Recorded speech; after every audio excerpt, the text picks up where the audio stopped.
dari program studi pendidikan agama Islam Universitas Islam Majapahit dengan NIM 52205120024. Di sini saya akan menjawab pertanyaan tentang bagaimana konsep Islam mengenai ilmu pengetahuan serta dalil-dalil Al-Quran dan hadis mengenai keharusan mengembangkan ilmu pengetahuan bagi semua umat muslim untuk memenuhi ulangan akhir semester mata kuliah materi Quran Hadis MTSMA dengan dosen pengampu Bapak Muhammad Syarif MPD.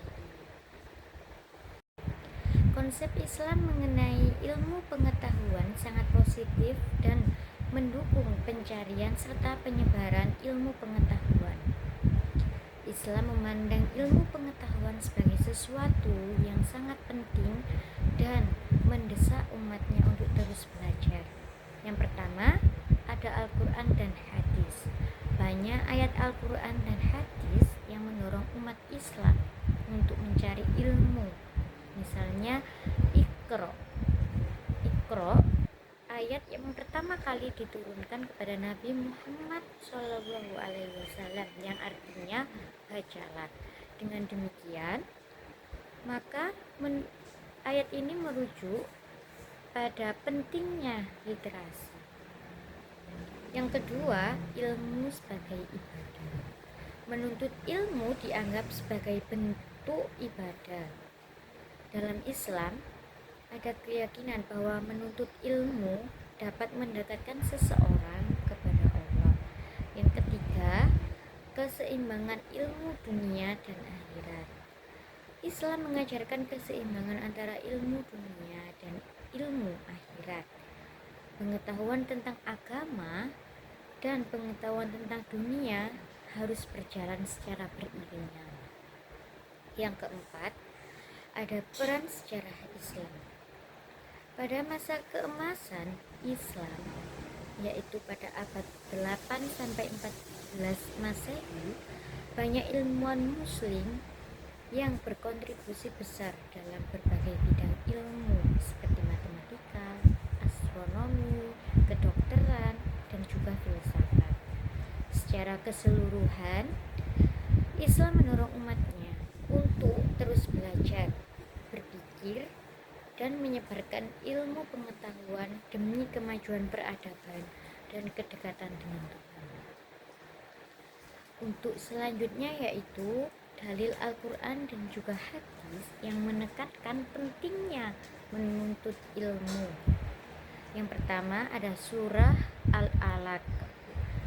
Dari yang ayat pertama yaitu Iqra, yang artinya bacalah. Dari sini umat Islam dituntut untuk membaca yang bertujuan agar kita mengetahui apa sih ilmu itu, apa sih, karena dengan membaca kita akan memahami, kita akan mengetahui sesuatu yang belum kita ketahui. Jadi kita harus rajin-rajin membaca, tentunya membaca hal-hal yang memiliki manfaat. Kemudian pada surah Al-Mujadilah, Allah akan meninggikan orang-orang yang beriman di antaramu dan orang-orang yang diberi ilmu pengetahuan beberapa derajat. Jadi Allah akan meninggikan derajat seseorang yang berilmu. Itu adalah firman Allah. Untuk yang selanjutnya yaitu hadis. Hadis dari riwayat Ibnu Majah yang berbunyi menuntut ilmu itu wajib bagi setiap muslim. Untuk hadis yang kedua yaitu hadis riwayat Tirmizi yang berbunyi barang siapa yang menempuh suatu jalan untuk mencari ilmu, maka Allah memudahkan baginya jalan menuju surga. Sekian yang dapat saya sampaikan. Semoga bisa bermanfaat bagi kita semua. Akhir kata, wassalamualaikum warahmatullahi wabarakatuh.